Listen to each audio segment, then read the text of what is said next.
I Mateusz, już się wciąłem, już pierwsze wejście, widzisz. I Mateusz Imielski, cześć wszystkim, hej, witajcie. 11 runda, przedostatnia runda zmagań. No, wyjaśnione większość rzeczy, wyjaśnione Nagata zwycięzcą, wyjaśniony team zwycięski również, ale nie wyjaśniona jeszcze reszta pozycji, więc jeszcze jest o co walczyć. Dobra, już właśnie dajcie znać, czy jest już ok w miarę podobnie. Powinno być w miarę już ok. No tak, mamy nadzieję tylko, że kierowcy nie będą latać w tym samochodzie jak pewien Australijczyk. Jeśli mnie pamięć nie myli, to był ten sam. Ten sam samochód, inny tor i Mark Webber, tak jest, na Le Mans, na kolejnym torze, na którym będziemy się ścigać, ale to się zgadza. Dalej tutaj Szymi pisze, że Dalej musisz cicho. głośniej. Ja ciebie bardzo głośno słyszę, więc nie wiem. Ciszej auta. Dobra, zaraz spróbuję to.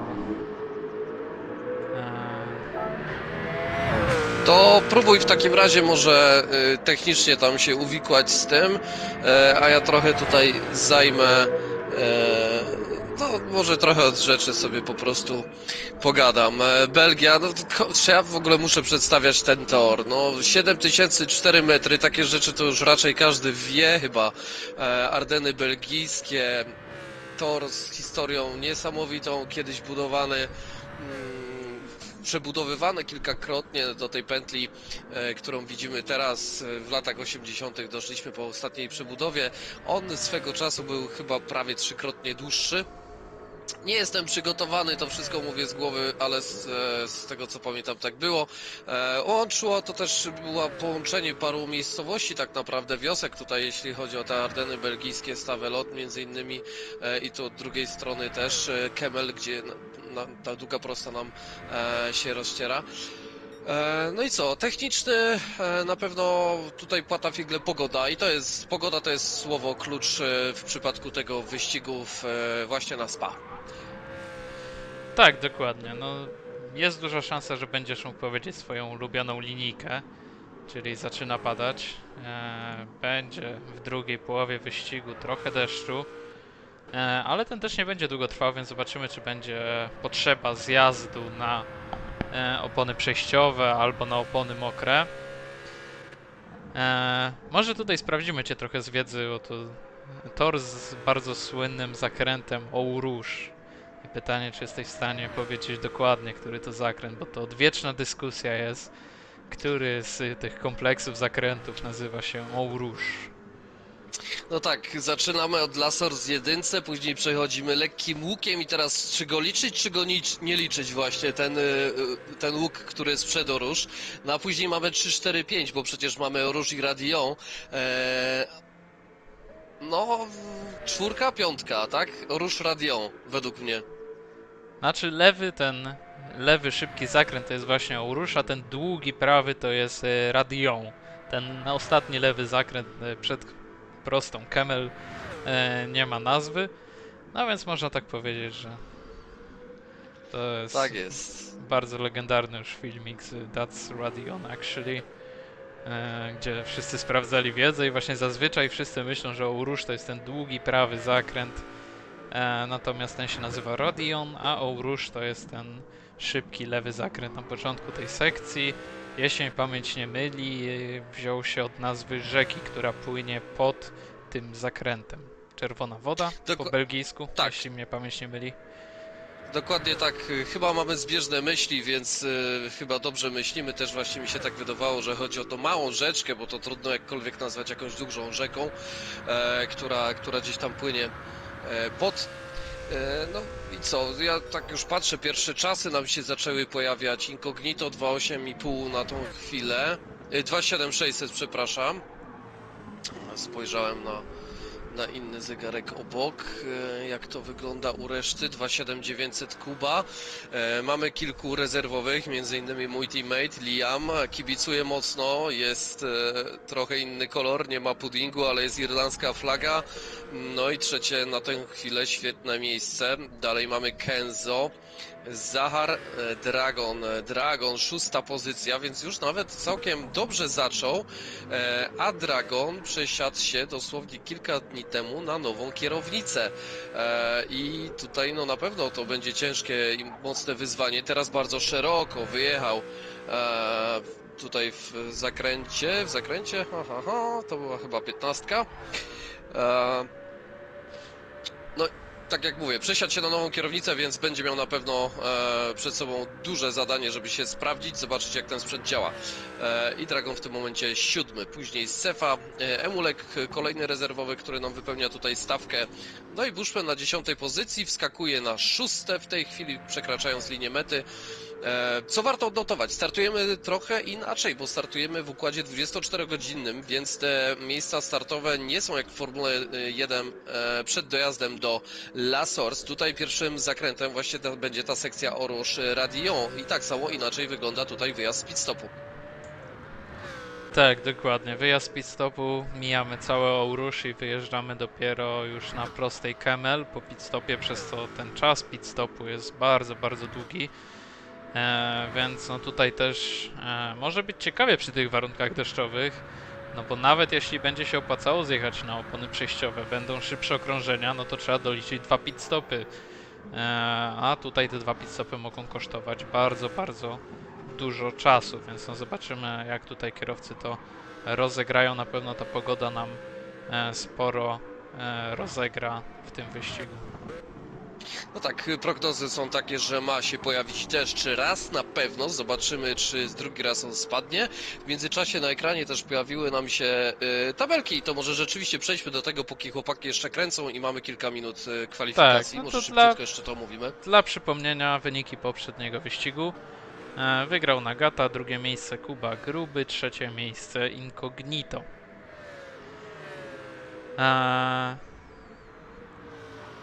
To taka stała stawka, jeśli chodzi o tą trójkę. Chociaż do Kuba, tutaj drugie miejsce to nie jest taka stała rzecz. Zobaczymy jak tutaj pójdzie. Tak. Może jeszcze przejdziemy do pozostałych tabelek. Jeszcze póki mamy trochę czasu. Już tutaj. O. Ależ tu chyba problemy Dragona. Dragon, uszkodzony samochód teraz, uszkodzony przedni splitter i prawe koło. No i chyba nie zdąży wyjechać na szybkie okrążenie. 9. pozycja w tej chwili. I gdzieś, no, problemy pewnie z tą kierownicą, nie do końca się zrozumiał.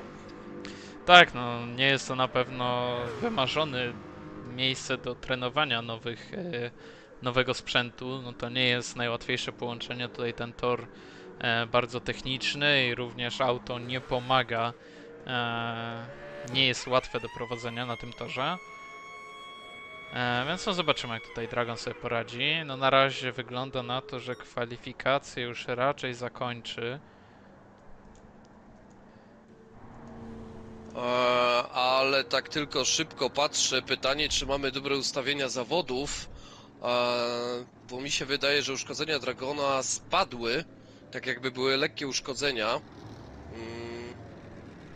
Nie, uszkodzenia ciężkie, okej, dobra, uszkodzenia ciężkie.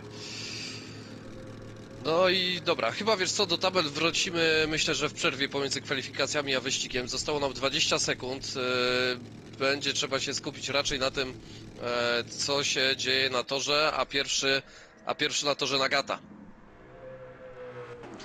Tak, no tutaj raczej już nas do tego przyzwyczaił, nie poprawia się na tym okrążeniu, więc no jest to szansa dla pozostałych kierowców. Tutaj 0,2 przed tym ostatnim sekcją zakrętów, więc no nie sądzę, żeby tutaj zdołał nadrobić ten czas, chyba że w poprzednim okrążeniu gdzieś tam ta szykana nie była najlepsza, szykana bus stop, mimo że już nie przypomina szykany bus stop.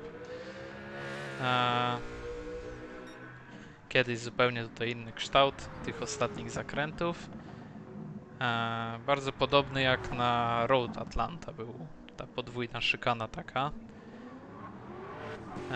No, Jeszcze poprawił się Kenzo, wszedł teraz na drugie, 77 tysięcznych do Konrada Kapicy, świetny wynik Kenzo, bardzo blisko też Incognito, który jeszcze jest na szybkim okrążeniu.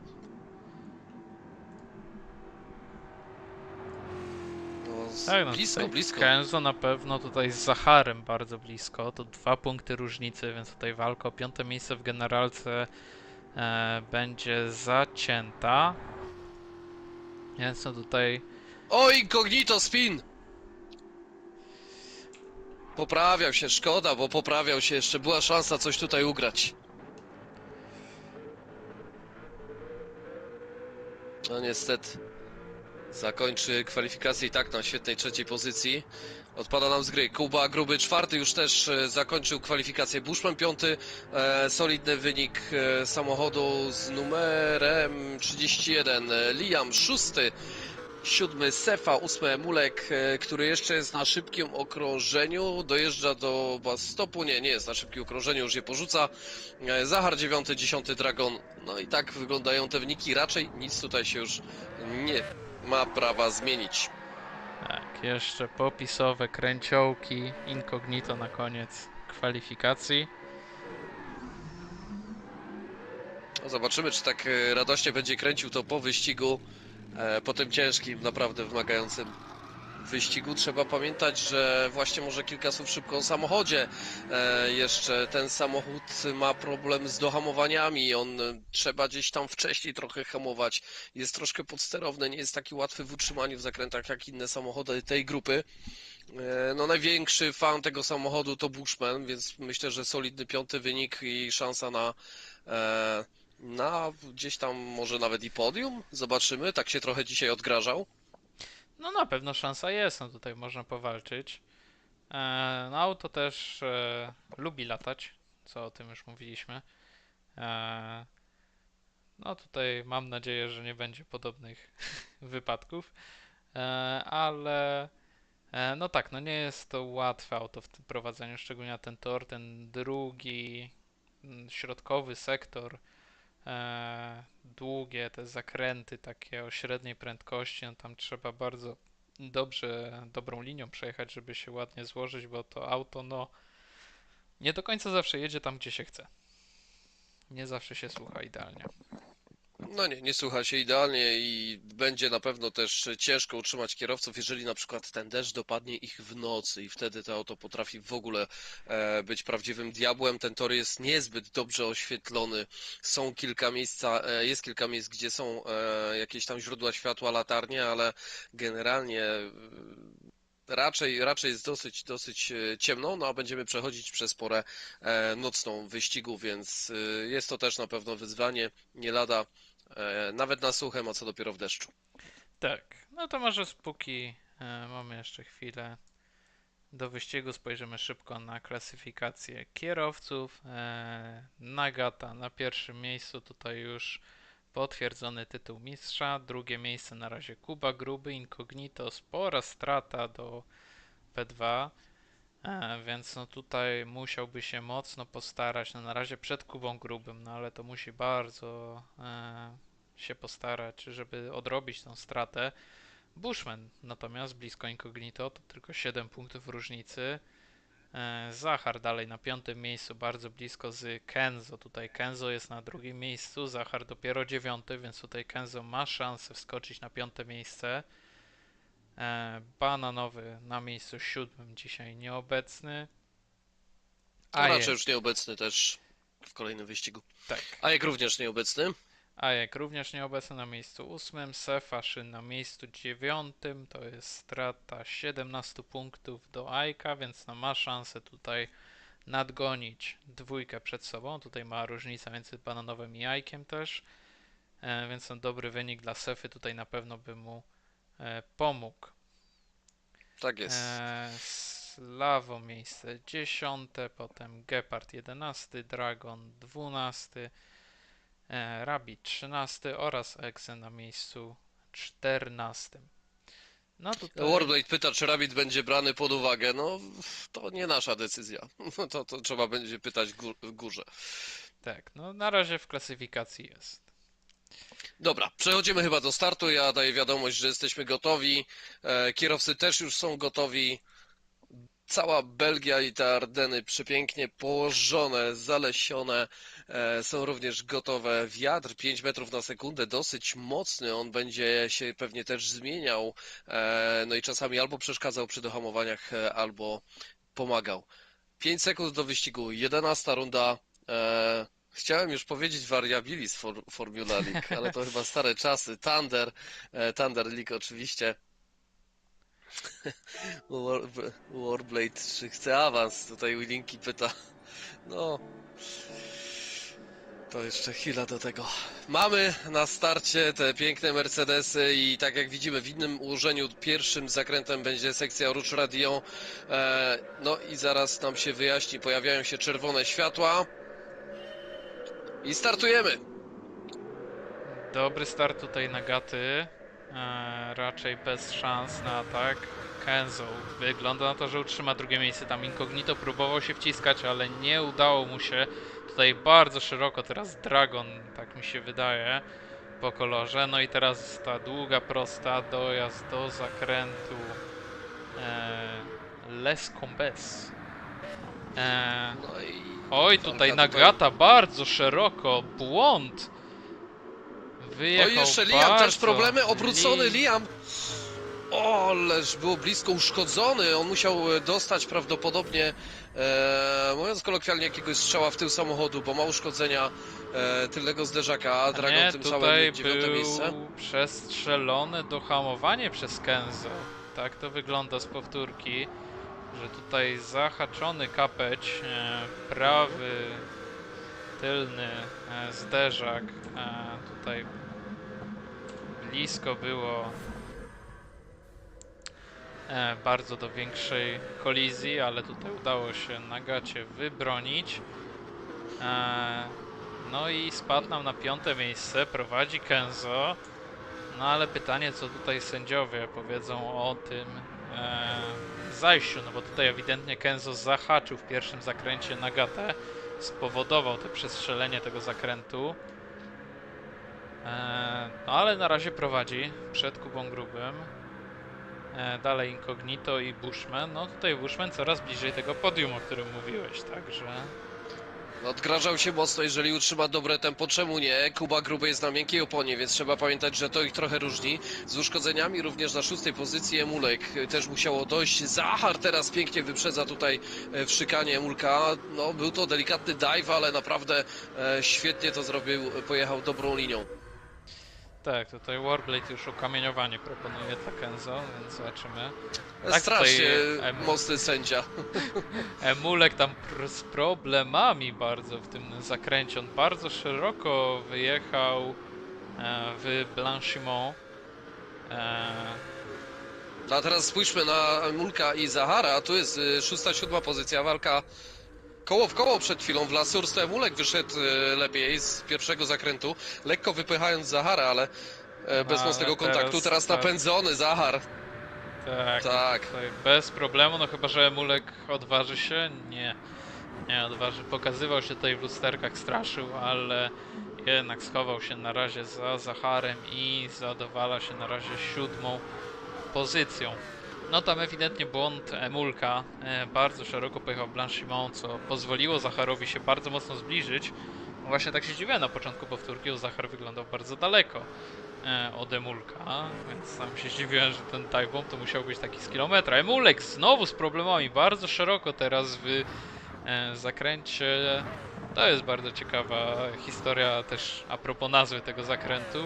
To był przez wiele lat jedyny zakręt na tym torze, który nie miał nazwy, więc uznali, że nazwą go No Name Corner. Emulek wolniejszy przez uszkodzenie, zauważa Szymi, dokładnie, no na pewno ma z tym problemy, więc ta 8. pozycja wynika też między innymi z tych uszkodzeń w samochodzie.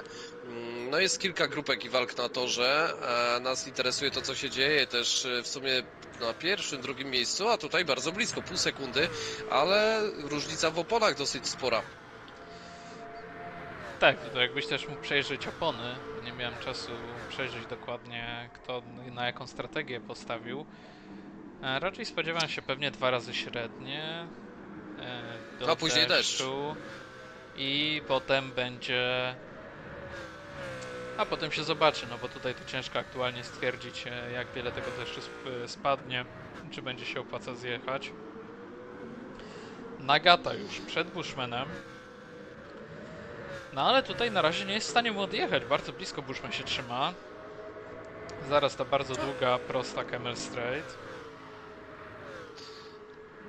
Jeśli chodzi o opony, to tak szybko tylko Kenzo średnia mieszanka, Kuba na miękkich, później Incognito średnia, Nagata, Bushman, Zachar, Sefa na średniej aż do 8 miejsca, a tu Emulek na miękkiej, więc nie ma tego tempa jeszcze do tego uszkodzenia, no i jakby nie skorzysta z tej miękkiej opony. Liam opony średnie również z uszkodzeniem, ale tylnej części samochodu i Dragon na średniej oponie na 10. miejscu, więc Liam przed chwilą już Dragona wyprzedził. No tutaj szybko się pozbierał twój kolega z zespołu. Mimo tego słabszego początku, no tam spore zamieszanie było, bo tam Nagata wyjechał za szeroko, tam kilku jeszcze innych kierowców próbowało na tym zyskać i tam się spore zamieszanie w tym kompleksie zakrętów zrobiło. No niestety Liam na tym stracił najbardziej, no ale powoli gdzieś tam odzyskuje miejsca i goni Emulka, który też ma uszkodzenia, więc równa walka między nimi. Jakby nie było, mistrz, prawdopodobny mistrz, bo chyba jeszcze nie zatwierdzony dywizji drugiej, Liam, no i też konstruktorsko mistrz, już zatwierdzony, więc na pewno będziemy tu celować też w dobre wyniki w przyszłym sezonie i pokazać się z dobrej strony będziemy chcieli. No troszkę nam się wszystko zaczyna rozjeżdżać. Walka o pierwszą pozycję trwa w najlepsze. To jest w okolicach pół sekundy, za chwilę 30, za chwilę 70.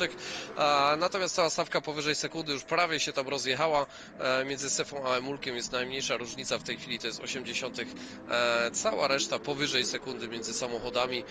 Uspokaja się ten wyścig, robi się dosyć... No tak, Linki pisze, że jeszcze mam szansę na mistrza D2. No musiałbym naprawdę zrobić jakieś rzeczy na tym Le Mans niewiarygodne chyba, żeby pokonać Liama. Mamy niepisaną taką zasadę na ostatni wyścig, że... nie będę mówił. Dobra, nie będę mówił. No to i tak później... Jakieś Papaya Rules, czy...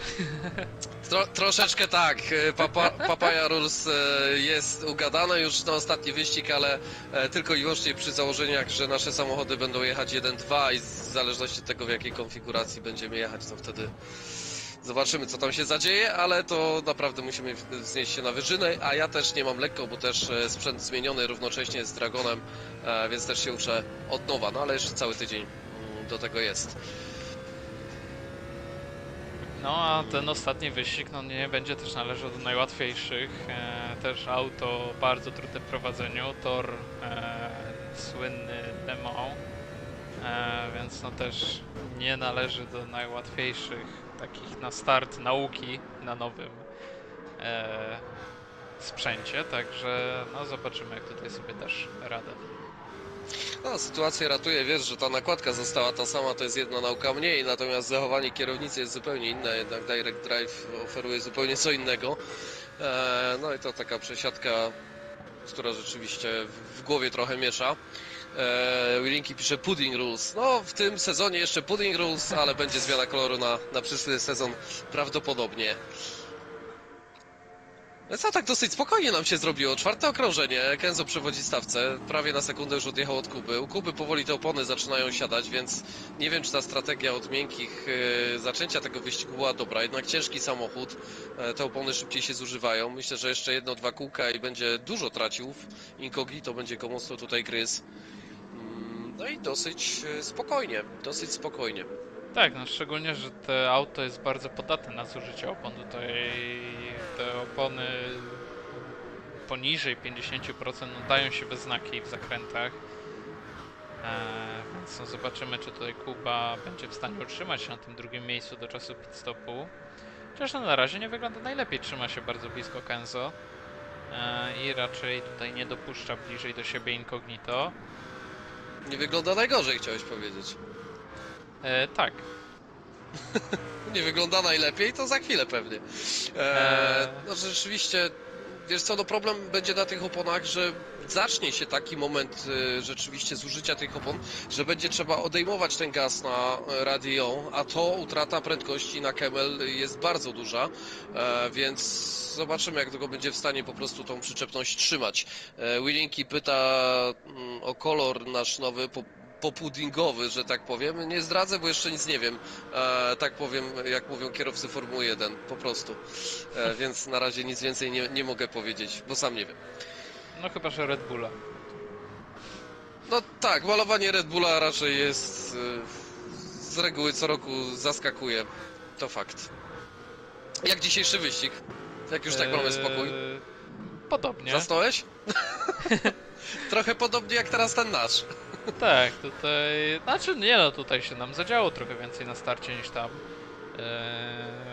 W wyścigu praktycznie dojechaliśmy...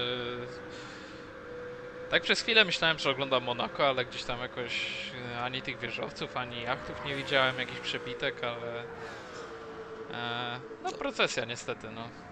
Jedna wielka Jak na procesja. Suzukę, no właśnie. A zapowiadali deszcze, zapowiadali dużą walkę i miliony wyprzedzeń, no niestety nie w tym roku, no ale czasami takie wyścigi też bywają. I takie wyścigi też bywają i u nas, no u nas trochę więcej emocji na początku. Zacieśniają się powoli te różnice między czwartym, trzecim, drugim, a pierwszym miejscem. Wszystkie spadły już poniżej sekundy tak naprawdę. Nagata goni, sekunda 60 od Bushmana w tej chwili. I zaczyna tutaj pewnie, no, musi gonić do Incognito. To nie jest zawodnik, który jest przyzwyczajony do czwartego miejsca, absolutnie, no. Tak, no tutaj raczej by chciał sobie poradzić jak najszybciej z Incognito. Kuba Gruby pewnie niedługo zjedzie do boksu, no bo te opony miękkie no nie będą w stanie wytrzymać więcej okrążeń. Chociaż i tak na razie jestem pod wrażeniem tego, w jakim tempem jest w stanie jechać mimo stanu swojego ogumienia. Ale no wydaje mi się, że to raczej już na tym okrążeniu pit stop. Raczej jeszcze jedno okrążenie, tutaj te okrążenia długie są, ponad 2 minuty, no może być bardzo kosztowne. Wydaje mi się, że na tym musi już zjechać. Widać te ostatnie parę zakrętów, już bardzo się męczy, zaczyna tracić. Incognito bardzo blisko już białego Mercedesa. No i zobaczymy, czy gdzieś jakiś ryzykowny atak tutaj w tym sektorze, czy poczeka do bus stopu, do tej strefy hamowania. Chyba tutaj... No zdecydowanie przewaga tempa już po stronie Incognito, a to też powoduje, że Kenzo będzie odjeżdżał całej reszcie. No tutaj działa to perfekcyjnie na jego korzyść, nawet kwestia jakiejś kary ewentualnej, jeżeli by była, no to jest tylko i wyłącznie na plus, że Kuba na tych oponach tam blokuje tą całą stawkę. No ale rzeczywiście, szóste okrążenie, wątpię, że pojedzie siódme, to dalej jest rewelacyjny wynik z takim tempem, czyli taki co? Jenson Button. Tak, no tutaj, ale Incognito próbuje, no tylko to jest problem, bo czy Kuba nie będzie chciał do boksu zjechać? No właśnie, jest kolizja. i mamy! I tutaj błąd niestety po stronie Kuby, ponieważ nie było włączonego kierunkowskazu. Nie było kierunkowskazu przy zjeździe do boksu, który by sygnalizował i powiedział Incognito o tym, że ja będę teraz tu po prostu zjeżdżał. Przez to Incognito mógł decydować się na atak. Incognito bez uszkodzeń na szczęście, ale wyprzedził, skorzystał na tym. Bushman, trzecia pozycja. Jedzie Bushman po podium. Dawaj Bushman, no. Kapica na drugie wskoczył. Tak, no Nagata tutaj na pewno zadowolony z tej sytuacji, chociaż 2,5 sekundy straty do Kenzo. No musi tutaj się postarać podkręcić te tempo, zmniejszyć tę przewagę. Tak, jeszcze Kuba może 3 sekundy chwycić, pisze linki. No ja tak, Incognito Bushman. Może tak być. Mulek tam widzieliśmy jeszcze pół sekundy kary, też za jakieś limity toru. Jest Tak. kara dla Kuby. No i opony średnie, więc tutaj raczej już 2 razy średnie pewnie do mety. Jeśli nie będzie zjeżdżał po opony deszczowe. Egze pisze Kuba 15 sekund plus DSQ. No ciekawy wynik to by był. 15 batów pisze Warplay. To coraz ciekawsze te kary z wyścigu na wyścig tutaj są. Także Możecie sobie spisać całą listę, chłopaki, na meetingu we wrześniu. Każdy będzie mógł odbyć tę karę w inny sposób, ja nie widzę problemu. Tak, Kuba z problemami. no tutaj już ile razy Warblade proponował kamieniowanie, to pytanie, czy by tam ktokolwiek żywy wrócił z tego meetingu. Jakby tyle tych ukamieniowań miało być. No, wycieczka do Będzina jeszcze, nie wiem czy to też ma być kara, ale Egze pisze, że już ma listę tych kar. Problematyczny zrobił się wyścig dla Kuby. Kara 3 sekundy, na pewno ten przestrzelony pit stop, wjazd do pit stopu też będzie pod lupą sędziów, nie wierzę, że nie, więc to trochę, no, może mieć duże konsekwencje, jeśli chodzi o wynik końcowy tego wyścigu. W tej chwili ma pustą drogę, 19 sekund do Dragona, 9. pozycja, no i może gonić, Kenzo w boksie. Tak, no a już tak miałem ładnie mówić, że tak ostatnio w ogóle żadnych zgłoszeń praktycznie nie było, tak bardzo cicho w porównaniu do początku sezonu. Jakoś sędziowie mało roboty mieli, no ale nawet nie zdążyłem wykrakać, więc nie wiem, czy to można nazwać klątwą komentatora, że pomyślałem o tym i już zaczęło się dziać. e, tak, no ale Kenzo w boksie dosyć szybko z tych opon średnich. No będą podcinać, wiesz, mają raporty pogodowe, mniej więcej wiedzą kiedy ten deszcz będzie, więc raczej tutaj kierowcy wyczaili ten po prostu taki optymalny przejazd, takie okno, żeby te opony były jak najszybsze, żeby jak najmniej stracić, ale żeby do tego deszczu jednak doczekać, no bo jaki sens miałoby jechanie, wiesz, twardej mieszanki, gdzie byś stracił tyle, że po prostu żebyś pit stopem się podciął, także Tak, myślę, że wiedzą najlepiej jak to jechać. ty tutaj dobrze wiesz, jak opony twarde wyglądają na tym torze i w tempo. Ja mam złe wspomnienia z Belgią. Ja mam złe wspomnienia z Belgią i z naszą ligą. Jak zapewne chłopaki dobrze wiedzą, w poprzednim sezonie na ostatnim okrążeniu przestrzelony przeze mnie. Jechałem po podium, to był bodajże pierwszy albo drugi wyścig. Przestrzeliłem szykanę w walce z Rabbitem. 3 razy chyba mnie wystawiło na tor, w końcu wyspilowałem. Pamiętam. No a teraz w tym wyścigu po prostu tak wielu kar za przekroczenie limitów toru to chyba w życiu nie nazbierałem. Co i tak skończyło się 6. dobrą pozycją, także no, ja mam wspomnienia naprawdę niezbyt dobre. Opony twarde nie działają tutaj absolutnie, są zdecydowanie za wolne, dlatego też żaden z kierowców się na nie po prostu nie zdecydował. Tak, no tutaj jedynie by miały sens, mi się wydaje, jeśli by ten deszcz tak idealnie spadł, że te opony twarde by dały radę do deszczu, jakiś długi deszcz by był, że na te opony przejściowe było trzeba zjechać, chociaż też nie wiem, czy średnie, miękkie nie byłyby szybsze. O! Emulek opuszcza pokój. Czyżby jakiś problem z internetem? Wypadł nam ze stawki. Zostało nam 9 kierowców tylko. No i niestety, ale nie będzie tutaj próby walki rezerwowego kierowcy. Sefa w boksie. Jakbyś mógł wyjść sprawdzić radar pogodowy.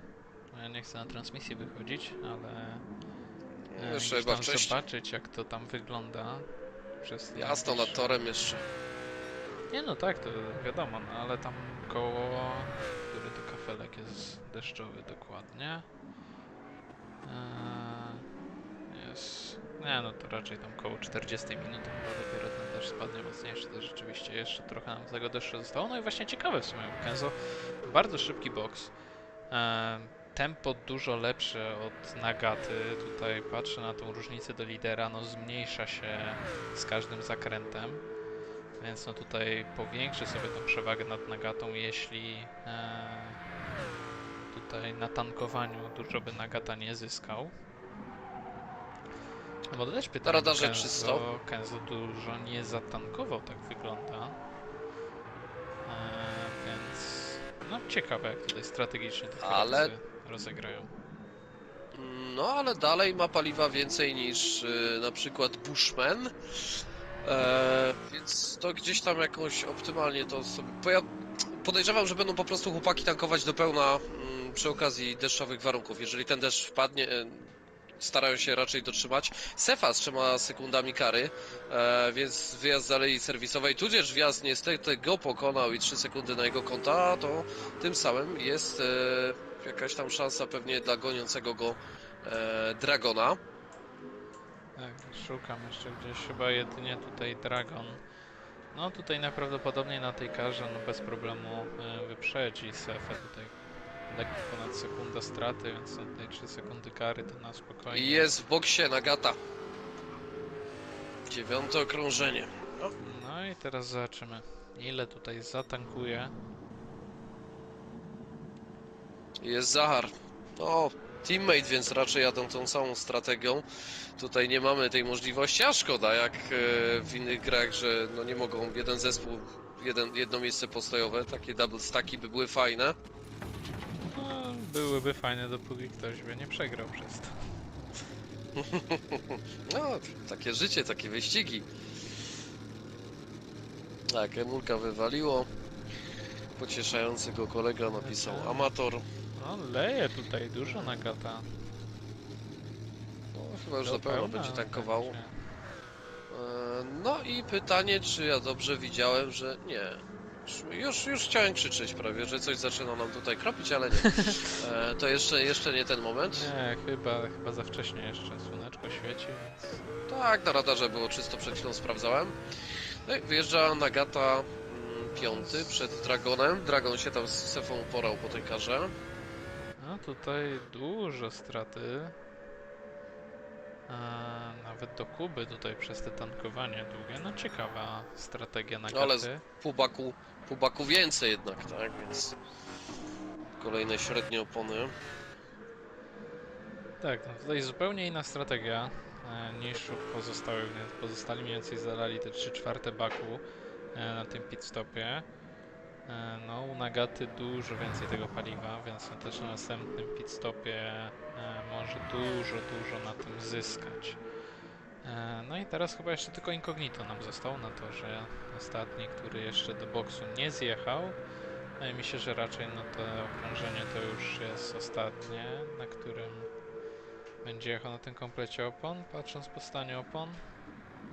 Patrząc po tym, jak Kenzo nadrabia dosłownie po pół sekundy, sekundę w zakręcie, jeszcze gdzieś tam dorzucając fioletowe sektory, musi zjechać, bo inaczej zostanie zjedzony przez to podcięcie. Jest Incognito też w boksie. No, Incognito to jest taki zawodnik, który jest piekielnie szybki. On naprawdę potrafi spiąć się na wyżyny tego sim racingu i być w topce, ja już mówię nawet światowej, ale czasami gdzieś tam strategia niestety na szybko szukana nie zawsze pomaga. No i zobaczymy, gdzie wyjedzie Kenzo i Tak, ile no zatankuje tutaj Incognito. Tempo Incognito na pewno ma, to pokazywał wielokrotnie, czy w kwalifikacjach, czy w wyścigu, ale no niestety często jakieś błędy małe albo właśnie strategiczne tutaj sprawiają, że nie zawsze potrafi dowieść te najwyższe pozycje. No i teraz zobaczymy, gdzie nam wyjedzie. No dużo na pewno stracił na tym dłuższym pierwszym stincie. Wygląda, że chyba nawet za Dragonem wyjedzie. No to No, podcięcie jest bardzo, tak. No będzie blisko, w każdym razie no podcięcie jest bardzo duże, rzeczywiście dużo zyskali ci kierowcy właśnie, którzy zjechali wcześniej. Tak, no ale też pod koniec tego stintu no, mogą mieć problemy. Też trzeba pamiętać o tym, że ten też będzie krótki raczej. Więc Nagata, pół sekundy kary. też Przestrzelone radio. Haha. wydaje się, że no tutaj e, dobrze mieć jednak no, dużo świeższe opony na koniec tego stintu, bo jak zacznie nam padać, będzie się chciało przejechać ten też, próbować na slickach, no to zdecydowanie łatwiej będzie to zrobić na świeższych oponach. No zaczyna się, jak zauważył Linki, też ściemniać się nad torem, robi się coraz ciemniej, za chwilę będziemy mogli widzieć właśnie to, o czym mówiłem wcześniej, czyli te parę źródeł światła na torze. No i tak naprawdę te okularniki, te Mercedesy, świetne, piekielnie szybkie samochody. Nie wiem, czy wiesz w ogóle, bo 25 egzemplarzy takich aut zostało drogowych wyprodukowanych, z czego 20 znalazło swoich nabywców. 2 to były prawdopodobnie prototypy, które gdzieś tam są, ale nie wiadomo do końca gdzie. A 3 egzemplarze to są kabriolety. Kabriolety? Tak, No to odcięli im ciekawe. dachy i takie auta też znalazły swoich nabywców. Można sobie w nocy gdzieś tam, w nocy, w internecie poszukać. Powiedziałem w nocy, bo Zachar i noc równa się wypadek, napisał Szymi. Będziemy bacznie obserwować. A co dopiero jak do tego dodamy Zachar, noc i deszcz. No tutaj powoli nam się zbliża.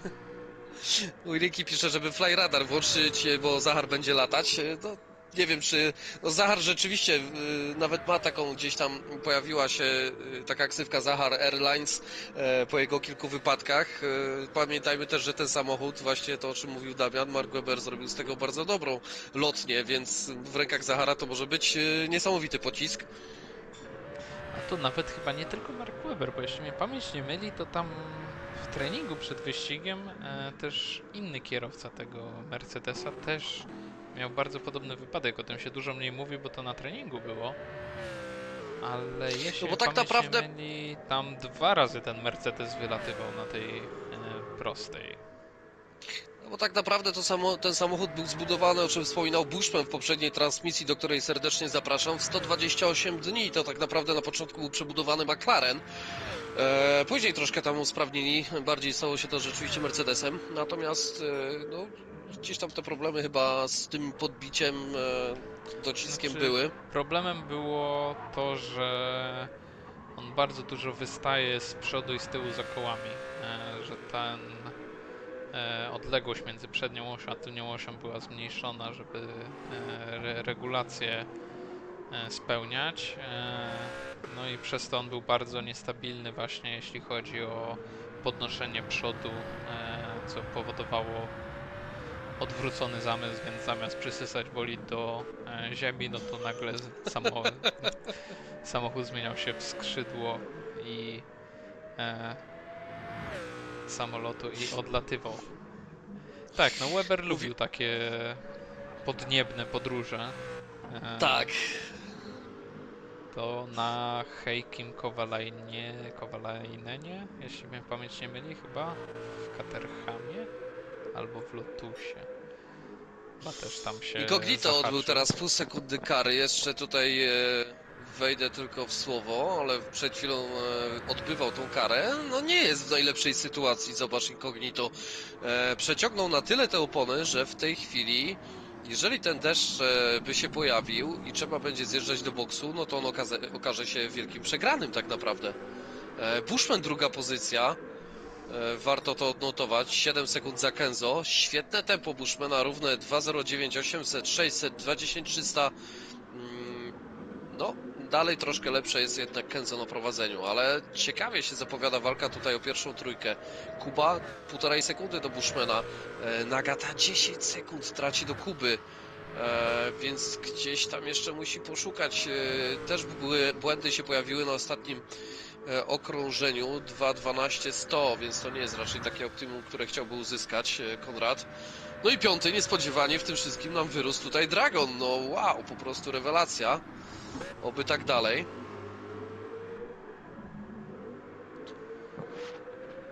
Zielony Lotus to był, potwierdził Willinki. Tak, no jeśli mnie pamięć nie myli, to Heiki był w tym Lotusie, ale mogę się mylić. Tak, bo pamiętam, że to zielony bolid, ale nie pamiętam, czy to Lotus, czy Caterham był.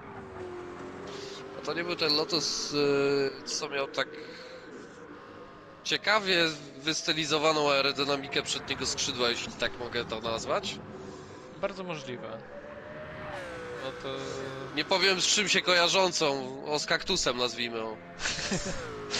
No tak, powiedzmy, że z kaktusem. Tak, Heiki Kowalajny, tak W jest. ogóle muszę tutaj docenić malowanie Dragona, bo bardzo ładnie wygląda kolor niku jego, oświetlony z tyłu innymi bolidami, ogólnie kolor bolidu. No Stare bolidu, to przyzwyczajenia trochę auta, bolid no. jednak. Tak, no trochę boli, to już dosyć blisko bolidu leży, ale ten zielony bardzo, bardzo ładnie wygląda w światłach Mercedesa za sobą. No i Blanchimont po wewnętrznej teraz Incognito świetnie na sefie, bez zawahania zrobił świetnie to rozegrał naprawdę, no chyba trochę się poddenerwował tym, że stracił jednak na tym pitstopie tak dużo. Kolejny będzie Dragon, no już ma go Bardzo możliwe, że zaraz Dola Source... Świetny manewr. Tutaj obejrzyjmy powtórkę. Po wewnętrznej Blanchimont. Wow. I po wewnętrznej też w La Source, ale zabraknie chyba tempa tutaj do napędzenia się, żeby tylko nie wyszło... nie doszło do tego, co lubi się dziać w Orange i Radio. No, utrata docisku dosyć spora, widać jak Incognito tutaj lata od lewej do prawej, wyleciał aż poza na zewnętrzną część toru, tam gdzie się z boksu wyjeżdża i pół sekundy kary tym samym. Ale wyjeżdża na wewnętrzną. Czy będzie tutaj atak? Będzie i będzie udany. No i teraz znaleźć ten pół sekundy, żeby tutaj nie poszło to na marne. Żeby odjechać Dragonowi, żeby utrzymać się przed nim mimo tej kary półsekundowej. Chociaż teraz Dragon jeszcze bardzo agresywnie tutaj. I Sefa na tym korzysta po wewnętrznej, Sefa. zobacz, jak Alex Albon w ostatnich, Tak. ile, 2 lata temu. Gdzie dwóch się bije, tam trzeci korzysta. I Dokładnie Sefa tak. skakuje nam na 6. miejsce. No tutaj zaczęło nam się dziać. Tak narzekaliśmy na tą procesję. To w ogóle przespaliśmy Bushman, drugie miejsce. A nie, mówiłem, że Bushman drugi. To ja przespałem. I Kuba sekundę do niego, więc Kuba ma go na celowniku. U Kuby opony w podobnym, opony i paliwo w bardzo podobnym stadium zużycia. No i właśnie opony, jak to tutaj wygląda, generalnie najlepiej w tej chwili wygląda z oponami, wiadomo, Incognito, bo zjechał najpóźniej, ale czy to jakby była dobra decyzja, dopiero się okaże. Poniżej sekundy Sefa za nim, a pół sekundy Incognito kary będzie teraz odbywał. Wystarczy czy nie? Znowu Blanchimont. Pytanie, czy teraz Sefa nie będzie szybszy? No nie, został, schował się za nim. Nie będzie odbijał tego, co zrobił wcześniej Incognito. No zobaczymy, może tutaj jeszcze do bastopu? Nie, chyba za daleko. No i teraz Sefa Szyną będzie musiał się bronić przed Dragonem. Tutaj na pewno będzie chciał odzyskać to miejsce, które stracił przy walce z Incognito. Tak dużo pytań. Oj, chyba pojawił się nam deszcz. Zaczęło padać. Tak jest. Mamy pierwsze krople deszczu. Pasek wilgotności się podniósł. No i zobaczymy teraz, jak szybko kierowcy zaczną decydować się o zjeździe na opony deszczowe, pośrednie. No to się okaże. Ja już patrzę na radar. Zaraz podejrzę sobie, jakie chmury nadchodzą, co będzie się w najbliższych sekundach działo nad Spa. I to będzie problem dla Incognito prawdopodobnie, żeby dogonić tutaj ten przód stawki. Tak, no tutaj na pewno musi się postarać, no ale też idzie ta takie wąskie okno. Waga opon, no może tutaj mu pomóc w tych przejściowych warunkach. Tutaj na pewno dużo łatwiej mu będzie sobie poradzić w tych warunkach. No zaczyna nam mocno padać. No takie ja widziałem chmury niebieskie pomieszane nawet z małymi zielonymi, a to są takie małe monsuny. Nam wchodzi do tej pierwszej kreski. Mistrzostwo awarii manipulatorów. Tak dużo pytań, tak mało odpowiedzi. Czy Gepard spadnie do D2, czy Kenzo dziś otworzy szampana, a kto będzie mistrzem w przyszłym sezonie? No właśnie, tego nie wiemy, na żadne z tych pytań nie znamy chyba odpowiedzi. Na razie analizować tabeli z punktami nie będziemy, bo za dużo emocji dzieje się na torze. Pierwszy pasek wilgotności już za nami, a to oznacza, że warunki w tym momencie już powinny być tylko i wyłącznie na opony co najmniej przejściowe.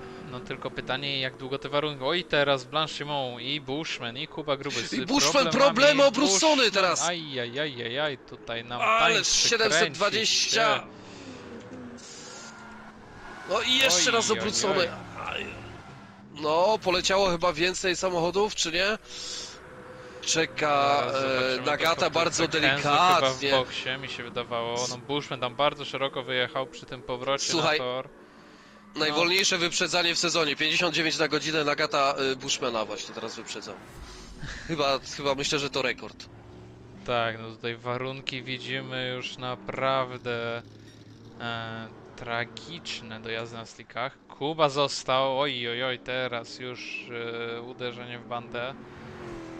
Odważna decyzja Kuby, wręcz bym powiedział, że nieodpowiedzialna, jeśli chodzi o takie warunki. Pytanie, ile tego deszczu zostało? No Kuba Gruby tutaj, jak już pamiętam, to No i wielokrotnie... obrócony! No niestety, on jakoś nie radzi sobie z tą strategią przy tych warunkach deszczowych. To pamiętam na Nürburgringu Alfami chyba, wyścig na Tak, tej pętli Alfami, GP. na GP. Tak jest. Tam też z tą pogodą miał problemy ze strategią. Też przepaścił sobie drugie miejsce. Tam akurat zjechał po opony deszczowe. Tutaj tego błędu nie chciał popełnić, więc nie zjechał. No ale widać, że to chyba była nie najlepsza decyzja, ponieważ Kenzo już traci tylko 4 sekundy do niego. No, wypadnie z walki tutaj o podium tak naprawdę Kuba, bo po takiej decyzji, no to co, no nic, tylko go dogonić, cała reszta na pewno kierowców się będzie cieszyć, no ale szkoda, bo zapowiadał się naprawdę dobry wynik, on na suchym świetnie sobie tutaj radził, a na to, że jest bardzo, bardzo mokro, tu nie ma takiej opcji, żeby to przeschło, nawet teraz ta woda, która jest już na torze, jeżeli by przestało padać, to i tak musi minąć 2-3 okrążenia, zanim nitka wyścigowa będzie sucha, więc na tą chwilę absolutnie nie można mówić tutaj o slickach. Pasek wilgotności prawie na najwyższej kresce, jeżeli by ją przekroczył, to już decydujemy się na opony pełni deszczowe. No tutaj raczej No i nie zobaczymy. sądzę, żeby był sens jeżdżać. Na tych przejściowych da się wytrzymać, wiadomo, opony mokre by były szybsze. No ale tutaj no nie sądzę, żeby to byłby dobry wybór. No z powodu tego długiego czasu pit stopu tutaj raczej na tych przejściowych no już da się tutaj jechać, to nie jest taki problem jak ma Kuba Gruby. No i teraz pytanie, co zrobi? Czy zjedzie, czy będzie dalej walczył? No bo tego deszczu już pewnie dużo nie zostało. Z pytania, jak No, ten tor ale będzie przesychał. ten tor nie przesknie tak szybko. Trzeba też pamiętać, że ta optymalna linia wyścigowa będzie bardzo wąska. Będzie trzeba bardzo uważać, żeby gdzieś tam nie wyjechać poza nią, bo wtedy znowu to będzie się wiązało po prostu ze spinem. Kenzo, jaka przewaga nad Nagatą? Kenzo nad Nagatą, no 14 sekund. Nie, przepraszam. Prawie 16. Prawie 14 nad Kubą. No, Kuba ale doczłapał paliwa się w ma końcu do dużo boksu. więcej. Więc No tak. tutaj na tym ostatnim pit stopie, no może Nagata dużo nadrobić. To się wszystko wyjaśni dokładnie wtedy. Kuba w boksie, no... Zobaczymy, gdzie tam wyjedzie, ale na pewno no to będzie końcówka stawki. No szkoda Bushmana tutaj, no ale też w miarę nie stracił za dużo. Tutaj piąte tym miejsce, to wyglądało na dużo gorzej. Ten i obrót, i potem jeszcze raz obrót przy próbie powrotu na tor. No zaskoczył tutaj deszcz kierowców na pewno. No i Kuba Gruby no spadnie nam prawdopodobnie na sam koniec. Liam bardzo blisko Sefy. No i zobaczymy, czy będzie jakaś próba Ale znowu, ataku. o, teraz już mamy warunki na opony deszczowe, zobacz. Zaczęło znowu bardzo mocno padać, przeszła kolejna chmura. Liam będzie próbował atakować, a Kemel tutaj... Rzuca w Radion, ale bardzo blisko Sefy, no i tutaj raczej bez problemu. Tutaj ten Mercedes bardzo dobrze korzysta z strugi, bardzo na prostej dużo zyskuje, zabierając się za kimś. I dzięki temu Liam melduje się nam na 6. miejscu przed Sefą. No, po tych problemach z początku wyścigu to świetnie się przebija, ma przed sobą zaraz Zahara, ale mamy ulewę, niesamowite co się dzieje, to są warunki już zdecydowanie na opony w pełni deszczowe, ale raczej nikt na nie się po prostu nie zdecyduje, każdy będzie chciał przetrwać. Kuba wyjechał sekundę za Dragonem niecałą. Gdzieś tam też już się do niego zbliża. No Dragon też chyba jakieś błędy musiał popełniać. Ostatnie kółko 3.08, więc tam musiał być jakiś kosmiczny błąd. Teraz wjeżdża też poza tor. No i niestety zaraz jego łupem tutaj Kuba będzie go od wewnętrznej wyprzedzał. Ale warunki strasznie ciężkie. No tutaj wywozi szeroko. Do Puchon, mój drogi. Puchon, w Blanchimont mamy dalej. Przepraszam, tak. No właśnie, to było takie Robertowe razem w dwójkę synchroniczne i co my tutaj mamy? Liam 60 za Zaharem, 5-6 miejsce. No ale tańczą nam te Mercedesy na tym deszczu, no tutaj naprawdę pokaz umiejętności tych kierowców, utrzymać te auta na tym torze. Opony przejściowe, no bo raczej nie sądzę, żeby ktokolwiek zdecydował się na opony te w pełni deszczowe. No ale warunki są bardzo, bardzo trudne, więc zobaczymy, jak tutaj kierowcy sobie poradzą. Na pewno jeszcze sporo błędów zobaczymy. Liam trzyma się bardzo blisko tutaj Zachara, nie odpuszcza. Próbuje wymusić jakiś błąd. Kenzo ładnie trzyma tutaj tempo tych 14 sekund. Taki czarny koń tego wyścigu, no poza tym pierwszym rzeczywiście pierwszym No tutaj okrążeniem. na pewno kara wisi nad nim za te pierwsze okrążenie, tutaj wydaje mi się. Ale to i że- tak dalej świetny wynik, no nawet jeżeli Tak, 10 no, sekund słuchaj by oczywiście. dostał, no to dalej ma jeszcze tą przewagę. On musi uciekać, musi mieć to z tyłu głowy, że po prostu no, ta kara może go spotkać. A później to wszystko się rozjechało. No zobacz Incognito, ile już traci, do 10 sekund do Nagaty. Tak, no tutaj... No Nagata akurat w warunkach deszczowych no jeszcze bardziej wydaje mi się, że tutaj potrafi podkręcić tempo i naprawdę pokazuje, że w tych trudnych warunkach też świetnie sobie radzi. To nawet jeszcze z formuły pamiętam, że no, jak był szybki, to w deszczu był w ogóle nie do pokonania. Ale ostatnie okrążenie, 0,2 różnicy między nim a Incognito, więc totalnie można powiedzieć, że nic. Po Bushman to jest 2 sekundy do nich na Tak, ostatnim no tutaj kółku. to na pewno, no ale no ogólnie ta przewaga no dużo się powiększyła, także tutaj ogólnie całe to tempo w deszczu no, dużo, dużo lepsze. No Liam cały czas naciska na Zachara, próbuje gdzieś znaleźć jakiś sposób, teraz bardzo, bardzo bliziutko na wyjściu. Czy będzie jakiś Tak atak? chyba nie wiedział chyba gdzie się zabrać, bo Zahar obrał najbezpieczniejszą, czyli środkową linię. Tak, czy z prawej, czy z lewej, no i w końcu z żadnej. Ale próbuje tam, pokazuje się w lusterkach na każdym wejściu do każdego zakrętu, tam straszy Zachara, próbuje gdzieś tam wymusić jakiś błąd. No i zobaczymy. Trzeba pamiętać, wiesz, bardzo mokro jest poza optymalną linią wyścigową, te pobocza są bardzo mokre, zjeżdżając z tej optymalnej Tutaj linii nawet wyścigowej, optymalna tam jest, linia wyścigowa to jest tak, do dokładnie, a co suchych nie dopiero należy, więc... Teraz troszkę tutaj Liam stracił, no też to auto jadąc za kimś tego docisku traci sporo, nie jest tak łatwo się utrzymać, szczególnie w jakichś długich zakrętach. No ale może teraz, może do pierwszego zakrętu. Tak, no na prostych jest to na pewno duża przewaga, w zakrętach no już duża strata przez tą różnicę docisku jadąc w czystym powietrzu albo tuż za kimś. A Liam cały czas straszy Zachara, a Zachar na razie bezbłędnie broni tej 5. pozycji. No teraz trochę lepsze wyjście tutaj Zahara, Liam musiałby być bliżej, żeby tak kolokwialnie otworzyć DRS, czyli zbliżyć się po prostu na tyle blisko, żeby z tej strugi skorzystać. No teraz trochę lepiej wyszedł tutaj na prostą Dużo Kebel i lepiej będzie mógł radio. zaatakować. No i zobaczymy. Tak jest. Nie. Bardzo blisko, no tutaj musiałby być mocne, bardzo opóźnione dohamowanie. No ale Zachar bezpiecznie blokuje tutaj środek toru, chociaż Liam bardzo mocno się zbliży na dohamowaniu. Ale dalej na 6. miejscu, no i widzimy walczą cały czas kierowcy z tym Mercedesem, na tym deszczu tańczy cały czas ten tył. Na każdym wyjściu z zakrętu praktycznie szuka Liam tutaj jakichś innych linii, trochę jak Verstappen w Brazylii. Słynna jazda w deszczu, to 2.16, jeśli dobrze pamiętam.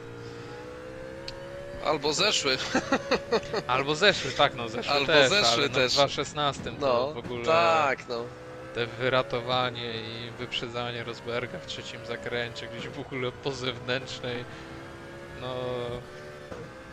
no dzisiaj też pokazał wczoraj, że Tak, jeździć potrafi, no nawet jak nie ma najszybszego bolidu.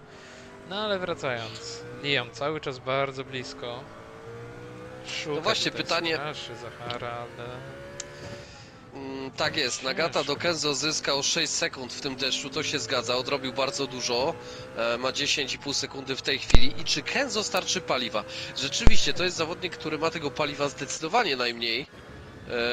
No i może się okazać, że jeżeli warunki się nie poprawią, to wszyscy zostaną na oponach przejściowych i dojadą do mety, a jemu może zabraknąć paliwa. No, szybka matematyka, 16 okrążeń to jest pełen bak, połowa baku 8, a mamy 7 okrążeń do końca, mi się wydaje, przez ten deszcz trochę one były wolniejsze. No bym powiedział, że Jest tak 7 bardzo na okrążeń, granicy. no. Tak bardzo na granicy jest w tej Tak, chwili Kenzo według mnie. 6-7 okrążeń, no tutaj wydaje mi się, że najprawdopodobniej ta różnica tempa no wynika z oszczędzania tego paliwa. Sądzę, że Kenzo zdaje sobie sprawę z tego, że możliwe jest dojechanie do końca na oponach przejściowych, więc no tutaj oszczędza te paliwo jak może. No ile nam zostało czasu? 15 15 minut. No to w tym tempie, no to te 6-7 okrążeń może być. Kenzo musiał błąd No, zrobić, pisze 6 Willinki. No, okrążeń. Nie no, to tempo Kenzo wygląda bardzo, bardzo podobnie. stabilnie. Tak, to raczej przyspieszył Kapica mocno, 2:29,9 zrobił, zszedł poniżej 2:30, no to 3 sekundy tak naprawdę na kółku ostatnim różnicy No, między tempo Kenzo Nagaty a naprawdę Nagaty, no. 2,29, cała reszta tak naprawdę 2,30, chociaż Bushman, patrz, 28,7. No ale Proszę, tutaj no ale nie 15 sądzę, sekund, 15, Tak, no nie ale on sądzę, chce że odjechać to- od Zahara. Tak, Tak, ale... no Zahar też 28, zobacz. Poprawiają się warunki na torze po prostu. Tak, no tutaj sądzę, że to jest spowodowane tym, że no, ci kierowcy dalej na tym No, ostatnim okrążeniu Dragon mieli lepsze 2.24. warunki niż poprzedni kierowcy. No mówię, Dragon więc- 2.24, Oj, teraz bardzo więc na blisko pewno. Liam. Tam nie wiem, czy nie było jakiegoś malutkiego kontaktu nawet z Zacharem. No ciekawe tutaj. Chociaż no ten tor dosyć szybko nam przesycha. To już jest praktycznie prawie do tej pierwszej kreski spadło. Ale z tego co pamiętam, ostatni kafelek pogodowy to też był deszcz, tylko że już taki No niepewny. tylko pytanie właśnie, czy tam więc- spadnie coś. To jest zagadka. No i teraz co?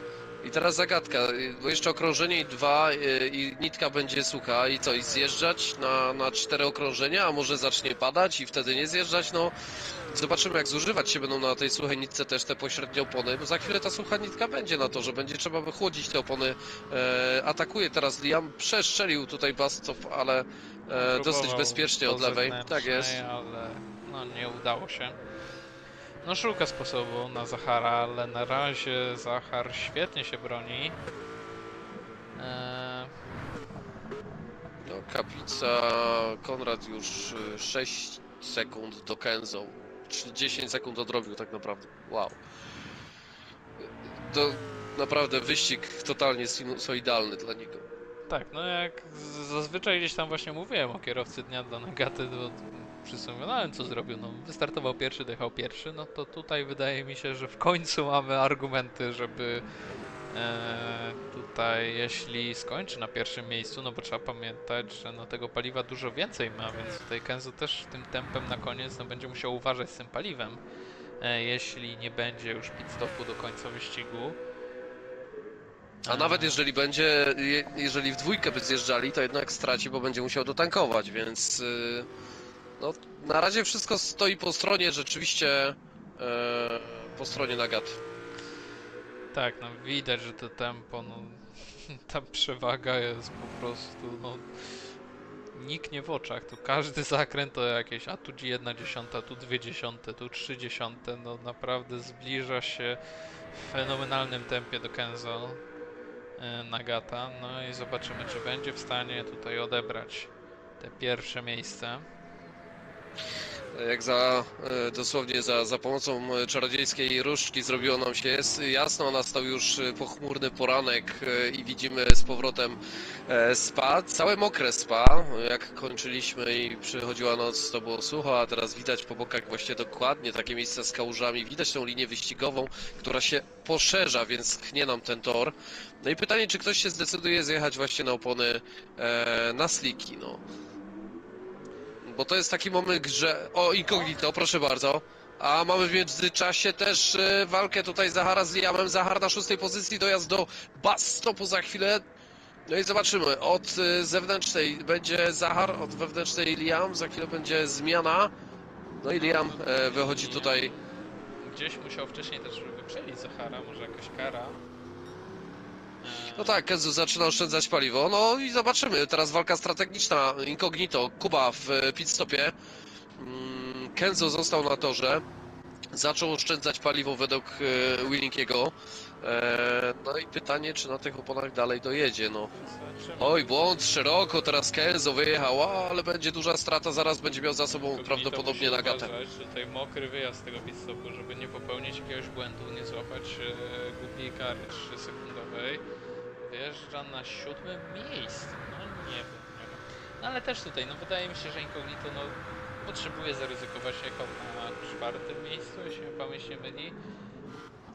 No a jeśli chce tutaj coś więcej osiągnąć, no to ryzyko na pewno jest wskazane, może się uda. Dragon też wyjeżdża na miękkiej oponie. No ale to jest różnica, na przykład do Kenzo to jest 40 sekund. Nie wiem, tutaj dużo czasu nie zostało. Nie sądzę. I teraz jeszcze wyjazd bardzo szeroko. No zobaczymy, tor na pewno przesycha. Więc te Liam już odjechał na 1,5 sekundy. Szybsze niedługo. No ale czy będzie w stanie je wykorzystać i się utrzymać na torze przede wszystkim, bo tutaj trzeba uważać, żeby nie zahaczyć tej mokrej nitki, przede wszystkim krawężniki też. No tutaj dużo zakrętów jest, gdzie chciałoby się po tych krawężnikach pojechać, kusi gdzieś zahaczyć o ten krawężnik, no ale przed chwilą było widać jak... Kenzo w boksie, Nagata w boksie. No i co zrobi Bushman? No i teraz pytanie, czy dla Bushmana... No nie, no ale 5 okrążeń nie przejechałby, no bo to jest tak naprawdę, wiesz, szansa... Co on może zrobić? No albo będzie 4 z powrotem. Tak, no wydaje mi się, że tutaj no, ryzyko by było wskazane. Jedzie do boksu, jedzie do boksu, nie ryzykuje. Liam pół sekundy kary i 3 sekundy chyba będzie za przekroczenie białej linii przy wjeździe do pit stopu. Został incognito, no tak. No i zobaczymy, gdzie wyjedzie. On tutaj dosyć mocno przetrzymany przez Sefę. I zobacz, Nagata przed Kenzo. Czyli zyskał na paliwie. Musiał się dotankować, dokładnie tak. Ale Kenzo i tak tutaj mało paliwa w porównaniu do Nagaty. No ale i tak strata. 2 sekundy. No może tutaj być ciężko odzyskać te prowadzenie. No ciężko, tym bardziej, że musi się decydować chyba na jednak oszczędzanie paliwa. No i co? I teraz tak naprawdę za chwilę wejdziemy w ten ostatni kafelek pogodowy za minutkę, więc zobaczymy, czy... No na razie niebo czyste, nic nam nie zapowiada, żeby coś tam się miało dziać. Bushman 3 sekundy kary, a Liam 5 sekund za nim, ależ to może być bolesne. No to pozwoli zbliżyć, ale 3,5 sekundy Liam. Tak się śmiali chłopaki ze mnie, że zbieram kary. To teraz ja mam tą przyjemność i mogę zrobić trochę odwet i też się pośmiać, bo tych kar rzeczywiście tutaj było sporo. No ale to są te 3 sekundówki i problemy Liama przestrzelony. Troszeczkę zakręt prawie wylądował nam w żwirze, więc Bushman mu odjeżdża. No na pewno nie pomoże to Bushmanowi w walce o 3. miejsce, to jest 17 sekund. No raczej mało realne, chyba że z jakimiś problemami tutaj pierwsza trójka by się borykała. No tutaj jak na przykład brak paliwa u Kenzo. Przy wejściu w ten prawy zakręt, w ten 3. zakręt tej sekcji wyjechał troszkę na tą mokrą nitkę, no i to niestety dużo go kosztowało czasu, no i Zahar może na tym skorzystać. No tutaj 3,5 sekundy kary, no Zahar może tutaj powalczyć na spokojnie o te 5. miejsce.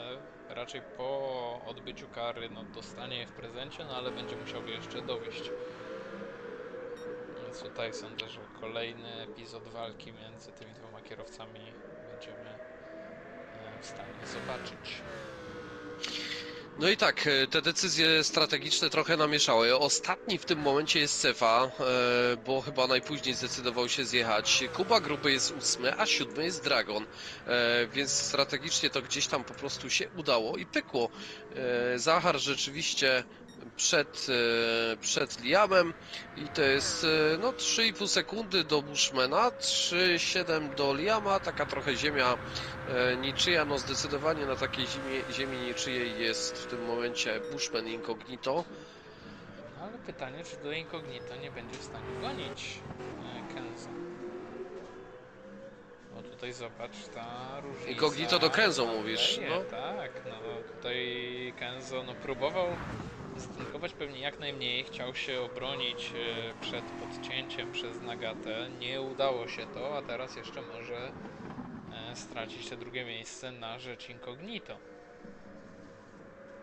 No zobaczymy, walka będzie na pewno trwała do końca, nie zmienia to faktu, że tutaj chyba rzeczywiście driver of the day to będzie Nagata, jeżeli nic się tutaj nie zmieni. Idzie chyba deszcz, czy nie, moment, tak patrzę na radar pogodowy, dobra, to był ten deszcz, który przeszedł i teraz w tym momencie jest czysto. No bo jeszcze za chwilę może coś tam pokropić, nie? Więc to też by kolosalnie mogło zmienić tutaj wyniki tego wyścigu, bo zobacz, o tyle o ile pierwsza trójka na mapie to bardzo dobrze widać, że jest no, daleko od siebie. Oj. Liam znowu wycieczka po mokrym poboczu Oj! i teraz... Aj. No i płon tutaj bardzo blisko, jeszcze Dragon, ale przejechał. No, chyba się spocił troszeczkę tutaj Dragon, jak widział jak tańczy przed nim ten Mercedes z numerem 153. No szkoda, nie tak mój teammate miał tutaj kończyć. Rozbity samochód, uszkodzony przód, tył, lewe koło przednie. Będzie to wymuszony zjazd do pit stopu na pewno. Nie po jego myśli poszło, coś tam się nie poskładało. Tym samym, sensacyjnie, Dragon już 6. Tak, no niestety, no kolejny wyjazd na mokrą nitkę i no kończy się to obrotem przy próbie powrotu na tor. Tam za szybko dodany gaz i obrót na końcu. Z jakimiś problemami też musiał być Kuszą. Incognito. Incognito Tak, ostatnie kółko rzeczywiście. 2.19. 8 sekund stracił. No to było 5 sekund straty I ma myślałem, uszkodzony tył. Myślałem, że Ma tutaj uszkodzony tył. zobaczymy jeszcze jakąś walkę, ale no chyba już się nam na to nie zapowiada, więc tutaj Kenzo raczej na spokojnie może sobie dojechać, nawet oszczędzając paliwo na drugim miejscu. No a Nagata tylko potwierdza te mistrzostwo, zbierając najprawdopodobniej pierwsze miejsce, chociaż też jeszcze nic nie mówimy, bo tu różne rzeczy się działy po tym, jak rzucaliśmy takie oświadczenia, także nie chcę tutaj Już być winnym robi się szaro. jakichś problemów, bo to różnie bywa. Jeszcze jest coś takiego jak klątwa komentatora, pamiętaj. Tak, A no, o z tym tym mówię różnie dokładnie. bywa. Dzisiaj bardzo mało tego. Bardzo mało dzisiaj tego było, bo dzisiaj wszyscy po prostu powylatywali. Każdy gdzieś tam mniejsze lub większe błędy popełnił. Chyba nie było zawodnika, który po prostu by jakiegoś błędu nie popełnił, który by przejechał od A do Z czysty wyścig. No, ktoś ci przychodzi do głowy? Chyba nie. No, No Nagata bym powiedział. no Nagata, okej, bo ten to nie był jego no, błąd nie na był początku. Jego. Tak jest. Zachar, czy miał jakieś przygody? Też były chyba jakieś tam kary. Znaczy kary tak, możliwe, ale... Ostatni wyścig przez to będzie ciekawy. Czy Gepard spadnie do D2? Dragon dużo punktów. No jeżeli Dragon dojedzie tutaj 6, to rzeczywiście z tego co tam pamiętam będzie walczył do końca o utrzymanie się w tej dywizji pierwszej. Zagrożony będzie Gepard, którego tutaj po prostu dzisiaj nie ma, więc solidny i dobry wynik dla zespołu tutaj Bushmana i Dragona. 4., 6. miejsce, świetne wyniki. No ale jeszcze nie mówmy hop, bo na torze zaczęło się robić jakoś tak szarawo. Ja sobie jeszcze spojrzę, mamy 2 minuty do końca, ale to już chyba nic nie zmieni. Słuchaj, co by się działo, jakby nam walnęło tutaj deszczem na ostatnim kółku, na tych slikach. Ojej.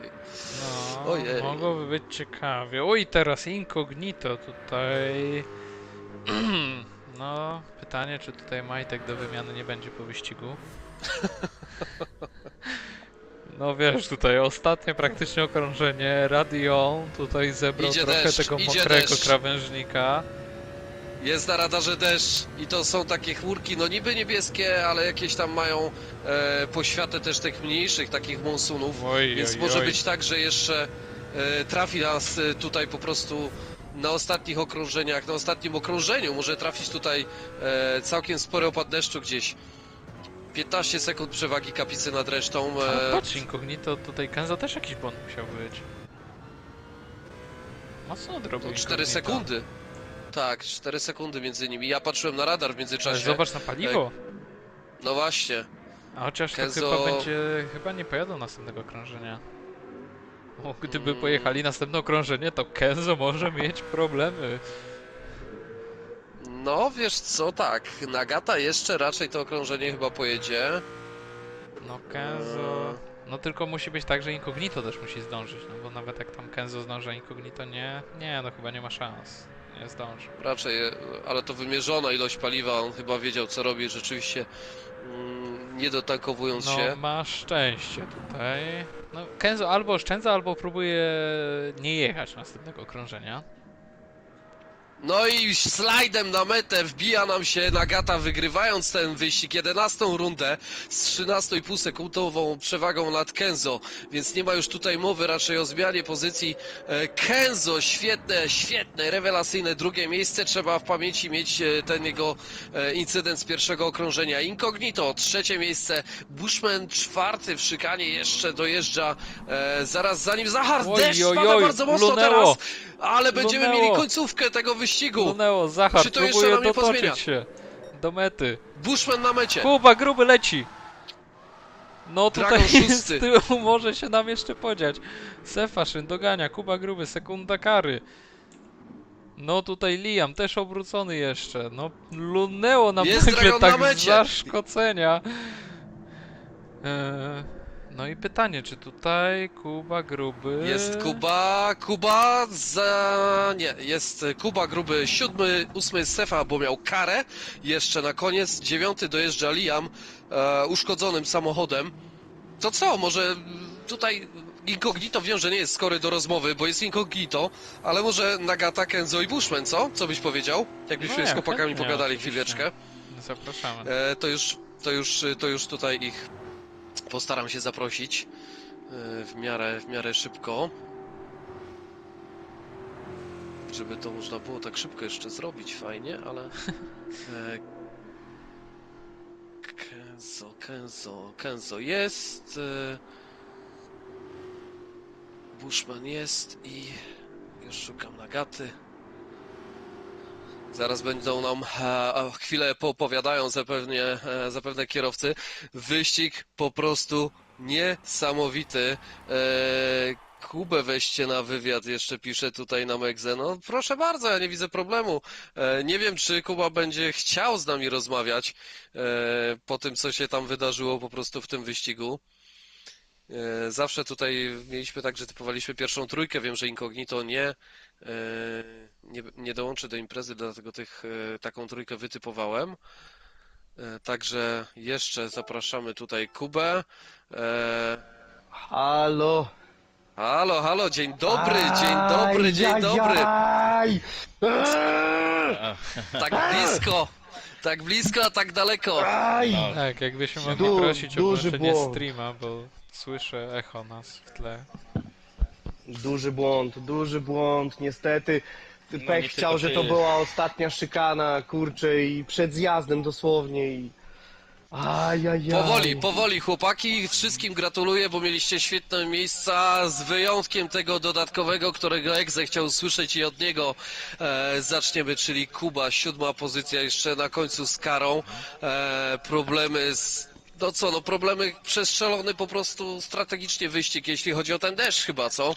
Znaczy no, straciłem koncentrację gdzieś, nie mój dzień dzisiaj i po prostu zamiast zjechać pojechałem dalej, nie wiem, myślałem o dupie Marynie, no. P2, box, Także Kenzo. no, Przecież- tutaj był błąd, no szkoda, ogólnie parę błędów, można to było dzisiaj nawet i wygrać, no ale było jak było, Kenzo przynajmniej pokazał Kenzo dzisiaj to klasę. pokłony dzisiaj, Gratulacje. nie? Naprawdę. Super wyścig ze strony Kenzo. Tak, do Kenzo jeszcze dziękuję. też zaraz przejdziemy. Witaj też Nagata, witaj Kenzo, fajnie, że jeszcze jesteście. Liam na wstecznym jeszcze na końcu nam wjechał na metę, proszę bardzo. Kenzo, to teraz od ciebie, do ciebie idziemy. Co tam się zadziało, powiedz mi na początku? Bo już tu początku? ukamienowanie leci na czacie. Sędziowie już tam Od Warblade'a dyskutują. pewnie. Nie no, może Tak zacznę jest. od tego, jak teraz zacząłem tracić za Nagatą, w sensie jak zaczął nadrabiać, to ja źle zatankowałem, bałem się, że jeszcze na pośrednich będziemy jechać do samej mety, no i zacząłem oszczędzać paliwo, Nagata mnie dojechał, ja zestresowany, no bo tutaj mam większą stawkę, że tak powiem, czy będę pierwszy, czy drugi, dla mnie to i tak sukces i nie chciałem popełnić błędu, bo to mogło grozić na w ogóle wypadnięcie na czwarte, piąte, dlatego no... Byłem zadowolony z tego i jechałem swoje, żeby tylko A nie ten popełnić błędu. incydent Widziałem, że... na starcie wyścigu? A, z Nagatą, to przepraszam tutaj Tak. oficjalnie Nagata. Tak, Okej. Ja nie wiem, czy... Ja nie wiem. Ja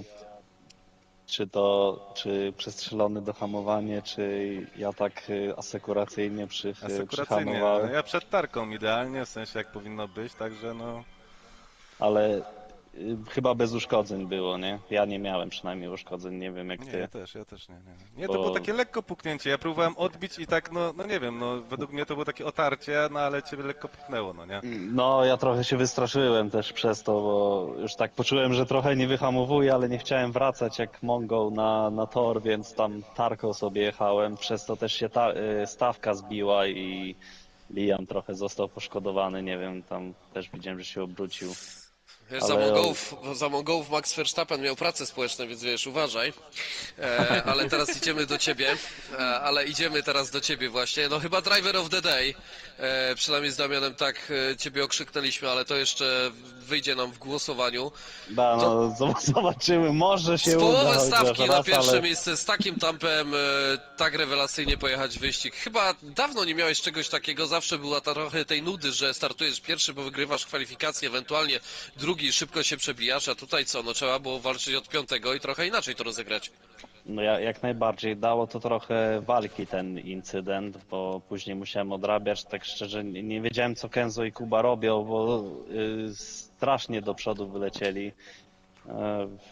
No Kuba był na większej mieszance, też mniej dotankowali. Ja ostatecznie przetankowałem trochę samochód, patrząc na poziom paliwa, ale szczerze mówiąc to bardzo przyjemnie mi się tym Mercedesem jechało, czy sucho, czy mokro, bardzo płynnie i systematyka myślę, że zrobiła swoje, że udało się złapać Kenzo, który no stadiony świata dzisiaj to leciał. No na pewno walka, jeśli chodzi o Mogę kierowcę kogoś dnia, będzie pozdrowić? między wami.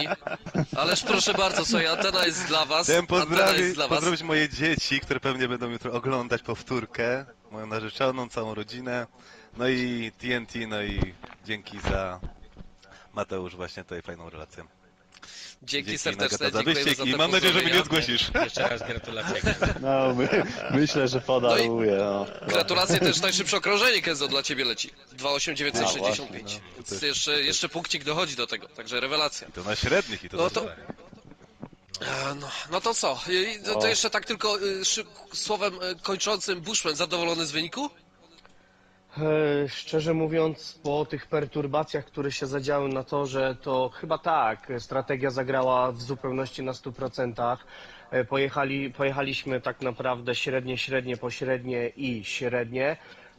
przepraszam, miękkie. Utrzymywałem się na pierwszym stincie jak najlepiej na gaty po prostu, żeby uciec reszcie stawki. No i niestety pech chciał, że na ostatniej szykanie złapał mnie deszcz bardzo mocny.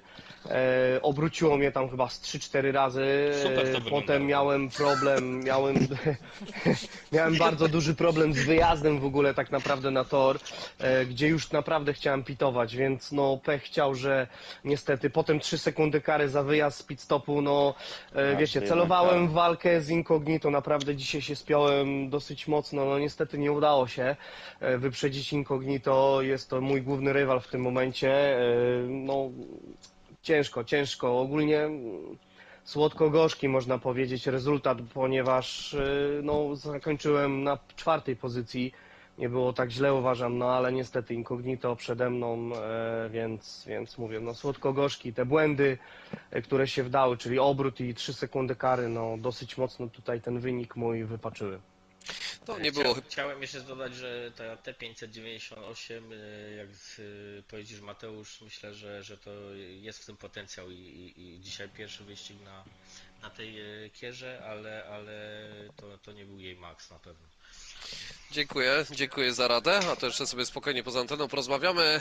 Mamy wszystkich przysłuchanych. Tempo też pokazałeś, Bushman, dobre, to widać po najszybszym okrążeniu, które jest 0,2 prawie szybsze od Incognitem, więc rzeczywiście no, była taka szansa, ale też o tym wspominaliśmy, że nie było chyba dzisiaj kierowcy, który by jakiegoś błędu po prostu nie popełnił. No i co? Na dywizję, na ostatni wasz wyścig jeszcze będziemy musieli trochę poczekać, bo dopiero po świętach wielkanocnych Tak, będzie przerwa. będziemy się widzieć, więc będzie przerwa, a w przyszłym tygodniu, Damian, ruszamy na podwój Le Mans, Circuit de la Sarthe. Ostatni wyścig D2. Ja jeszcze chciałbym dodać, że Dragon bardzo dobry wynik ostatecznie Bardzo. dowiózł, Tak, mówię, wykorzystując- zespołowo strategia idealnie zagrała. Naprawdę tutaj, tu, no nie wiem, czy ktoś tak samo zagrał, ale mówię, zjechałem też o wiele wcześniej niż Incognito, bo był przede mną, blokował mnie w On pewnym stracił na sensie. tym, tak. Tak jest, także no grało naprawdę nam komunikacja, grała i tak dalej, ale Dragon też się nie popełnił błąd, ja popełniłem błąd, no i niestety, no wyszło jak wyszło.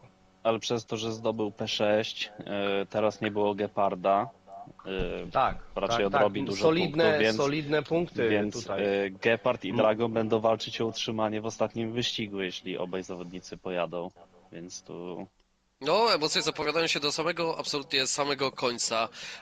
No i na ostatni wyścig właśnie jednej i drugiej dywizji bardzo serdecznie zapraszamy. Zobaczymy jeszcze w jakim Tak jest, składzie. zapraszamy. Z jakim składzie komentatorskim, to się dopiero okaże, a my się, Damian, widzimy na torze, co? Tym naszym staruszkiem Porsche będziemy sobie tam pomykać ponad 330 km na godzinę. No, boję się trochę tego wyścigu, ale na pewno będzie się działo dużo. Zobaczymy. Dodajemy coś? Kończymy? Chyba kończymy, co? W pół do 11. No ja okrzyku Emocje nie zrobię, buzują. bo to nie było, No właśnie. nie było Chyba pora jakiegoś... kończyć. Tutaj też Dzięki, ten panowie, deszcz trzymajcie pewnie... Tak, dziękuję Kuba, bardzo. jeszcze wejdziesz Bielizna na do zmiany TNT u na niektórych. imprezę, bo chciałbym tam pytanie jedno, dwa zadać tobie przede wszystkim. Jasne. Jeszcze raz, Damian, jakbyś mógł tylko. Nie no, mówię, że przy tym deszczu to pewnie tam dużo obrotów i ratowań, więc bielizna pewnie do zmiany u niektórych i... Chyba kończymy. No, na myślę, że dzisiaj, tak. no. Żeby Kończymy, no. kończymy. Było emocjonująco. Jak to w Belgii? W Belgii zawsze emocje są. Tak jak jest duża różnica wzniesień, tak duże są emocje. Raz jest spokojnie, a raz to naprawdę pikuje na sam szczyt. Dzięki wszystkim bardzo serdeczne, dzięki chłopakom. Gratulacje jeszcze raz dla wszystkich tak naprawdę, bo to był ciężki orzech dzisiaj do zgryzienia. Pozdrowienia dla wszystkich oglądających. Z mojej strony tyle. Dzięki serdeczne. Trzymajcie się. Dzięki, hej. Cześć.